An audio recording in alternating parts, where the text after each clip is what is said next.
সুপ্রিয় দর্শক আসসালামু আলাইকুম। আজকে শেয়ার করব আপনাদের সাথে চিকেন বারবিকিউ রেসিপি। এই চিকেন বারবিকিউ রেসিপিটা যদি আপনি স্টেপ টু স্টেপ ফলো করুন তাহলে দেখবেন হোটেল বা রেস্টুরেন্টের থেকে এর স্বাদ হবে দ্বিগুণ। একদম পারফেক্ট ভাবে যদি চিকেন বারবিকিউ তৈরি করতে চান তাহলে এই রেসিপিটা ফলো করতে পারেন। আর ঘরের তৈরি ফ্রেশ খাবার কিন্তু সবার জন্যই স্বাস্থ্যসম্মত। চলুন দেখে নেওয়া যাক ঝটপট এই বারবিকিউ রেসিপিটা। প্রথমে এখানে আমি চিকেন নিয়েছি, ৩টা চিকেন নিয়েছি। আর এই চিকেনগুলোকে আমি কাট করে নিয়েছি। এগুলো দেখুন হালকা চিড়ে চিড়ে দিয়েছি যাতে করে এর মধ্যে মশলাগুলো খুব ভালো করে যেতে পারে। আর প্রথমে পানি দিয়ে ধুয়ে নিয়েছি, এরপরে হচ্ছে ভিনেগার দিয়ে এবং পানি দিয়ে একসাথে খুব ভালো করে ধুয়ে পরিষ্কার করে নিচ্ছি যাতে করে চিকেনের মধ্যে কোনো গন্ধ না থাকে। এটা ২ থেকে ৩ মিনিট ভিজিয়ে রেখেছিলাম, এরপরে হচ্ছে পানি ঝরিয়ে শুকিয়ে নিচ্ছি। ৩টা মুরগি থেকে আমার ৪ কেজির মতো মাংস বের হয়েছে সবকিছু পরিষ্কার করে। আর তার জন্য পরিমাণ মতো নিয়েছি আমি মসলা। ১/২ কেজি পরিমাণে টক দই, আর নিয়েছি ১ কাপ পরিমাণে আদা রসুন পেস্ট, পৌনে ১ কাপ পরিমাণ মরিচের গুঁড়া, ১/২ কাপ নিয়েছি আমি জিরা গুঁড়া, ১/২ কাপ ধনিয়া গুঁড়া, ২ চামচ পরিমাণে দিয়েছি গোলমরিচের গুঁড়া, আর 1/৪ কাপ দিয়েছি আমি গরম মসলা গুঁড়া। রাঁধুনি একটা রেডি মিক্স আমার বারবিকিউ মসলা রয়েছিল, সেই মশলাটা আমি দিয়ে দিলাম। সম্পূর্ণ মশলাটা দিয়ে দিয়েছি। আর ১/২ কাপ দিয়েছি আমি বারবিকিউ সস, আর ১/২ কাপ দিয়েছি আমি সয়া সস। সবশেষে দিয়েছি আমি স্বাদ মতো একটু লবণ, আর দিয়েছি ২ চামচের মতো চিনি। লবণটা অবশ্যই বুঝে শুনে দেবেন যেহেতু সয়া সস বারবিকিউ সসের মধ্যে পরিমাণ মতো লবণ রয়েছে। সবকিছু খুব ভালো করে একটু মিশিয়ে নিচ্ছি চামচের সাহায্যে। মশলাটা ম্যারিনেশন আগে সব মশলাগুলো কিন্তু এভাবে পরিমাণ মতো মিক্স করে নেবেন খুব ভালো করে। সবশেষে আমার মেশানো হয়ে গেলে দিয়ে দিচ্ছি আমি সরিষার তেল। আমি পুরো ১/২ লিটার পরিমাণে সরিষার তেলটাই ব্যবহার করব। প্রথমে একটু দিয়ে মিশিয়ে নিচ্ছি। খুব ভালো করে যদি আপনি এই মশলাটা তৈরি করতে পারেন তাহলে দেখবেন বারবিকিউর টেস্টটা অনেক গুণ বেড়ে যাবে।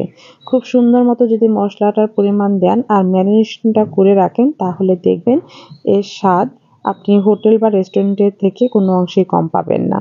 সবকিছু খুব ভালো করে আমি মিশিয়ে নিচ্ছি। আর অবশ্যই কিন্তু সরিষার তেলটা ব্যবহার করতে হবে। চিকেন বারবিকিউ তৈরি করার ক্ষেত্রে অবশ্যই সরিষার তেলটা ব্যবহার করতে হবে, এতে করে খাবারের টেস্টটা অরিজিনালি পাওয়া যাবে। দেখুন সবকিছু আমি খুব ভালো মতো মিশিয়ে নিয়েছি। এবার হচ্ছে ম্যারিনেশনের পালা। মুরগিটা কিন্তু পানি ঝরিয়ে নিতে হবে। অবশ্যই পানিটা আপনার টিস্যু বা কোনো সুতির কাপড় দিয়ে চেপে চেপে শুকিয়ে নেবেন। এরপর হচ্ছে মশলার মধ্যে দিয়ে আলতো হাতে মাখিয়ে নিতে হবে। আর অবশ্যই কিন্তু আপনি ৩ থেকে ৪ ঘন্টার মতো ম্যারিনেশন করে রাখবেন।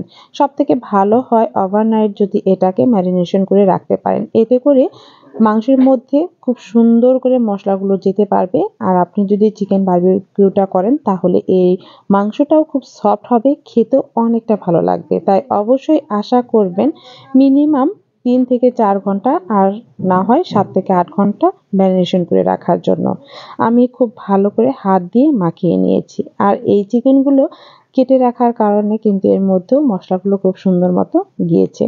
এখন হচ্ছে র্যাপিং পেপার দিয়ে আমি এটাকে ম্যারিনেশনের জন্য রেখে দেব মিনিমাম ৩ থেকে ৪ ঘন্টার জন্য।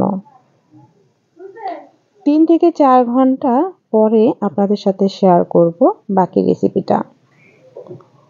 ৩ থেকে ৪ ঘন্টা ম্যারিনেশন করে রাখার পরে দেখুন কি সুন্দর একটা কালার চলে এসেছে চিকেনের উপরে। এখন আবারও হাত দিয়ে খুব ভালো করে মাখিয়ে নিতে হবে ৩ থেকে ৪ মিনিটের জন্য।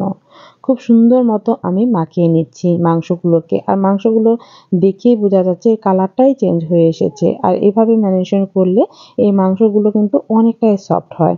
দেখুন আজকে আমি বারবিকিউ করব উঠানে। নিচে কয়লা দিয়ে দিয়েছি, তার উপরে হচ্ছে একটা নেটের অংশ দিয়েছি। আর এই নেটের মাধ্যমেই আজকে বারবিকিউটা করে থাকবো। গ্রাম অঞ্চলে যেভাবে বারবিকিউ করে আমি সেভাবেই করে আপনাদের সাথে শেয়ার করছি। অনেকেই কিন্তু বারবিকিউ মেশিনের দ্বারাও কিন্তু বারবিকিউ করে থাকেন। তবে আজকে যেহেতু আমি সবাই মিলে গ্রামে আনন্দ উল্লাসের মাধ্যমে করছি, এজন্য হচ্ছে আমি এভাবে নেট তৈরি করে তারপরে হচ্ছে নিচে কয়লা দিয়ে বারবিকিউটা করে নিচ্ছি। প্রথমে উল্টিয়ে দিচ্ছি, আর উল্টিয়ে দিয়ে হচ্ছে তেল বা মশলা হালকা ব্রাশ করে নিতে হবে। বারবিকিউ পার্টি করা কিন্তু একদমই সহজ। আপনি চাইলে যেকোনো সময়ে সবাইকে নিয়ে আনন্দ সহকারে বারবিকিউটা করে নিতে পারেন। কিছুটা পরিমাণে দিয়েছি। ৩টা মুরগি যেহেতু ১২ পিস ছিল, এখানে আমি ৮ পিসের মতো প্রথম ধাপে দিয়েছি। দেখুন এক পিঠ উল্টিয়ে নিয়েছি, এরপর হচ্ছে ব্রাশ দিয়ে মশলাটা আমি চিকেনের গায়ে খুব সুন্দর মতো আবারও লাগিয়ে নিচ্ছি। আর চুলার জালটা কিন্তু দেওয়া যাবে না, যেহেতু উপর থেকে তেল ঝরে পড়ছিল এজন্য হচ্ছে চুলার আঁচটা বেড়ে গিয়েছিল। এছাড়া কিন্তু নিচে কয়লার আগুন, খুবই ধীরে এবং স্লোলি ভাবে এই চিকেন বারবিকিউটা করে নিতে হবে। আপনি যত ধীরে এই চিকেনটাকে তৈরি করবেন তত খেতে ভালো লাগবে এবং টেস্টিও হবে। চিকেন বারবিকিউ দেখুন অনেকটা অংশই কিন্তু আমার হয়ে গিয়েছে। বাকি ৪ পিসও দিয়ে দিয়েছি। আর এই ৪ পিসটা দিয়েও আমি উল্টিয়ে পাল্টিয়ে তেল ব্রাশ করে দিয়েছি। মসলার উপর যে তেল ভেসে উঠেছে সেই তেলটাকে ব্রাশ করে উল্টিয়ে পাল্টিয়ে দিতে হবে।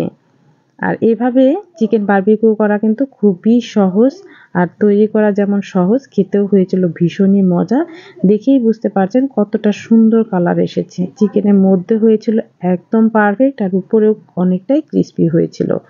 এই যে দেখুন কতটা সহজ। আর চিকেন বারবিকিউর কিন্তু আসল স্বাদ ম্যারিনেশন। অবশ্যই পরিমাণ মতো মসলা দিয়ে ম্যারিনেশন করে রাখতে হবে মিনিমাম ৩ থেকে ৪ ঘন্টার মতো।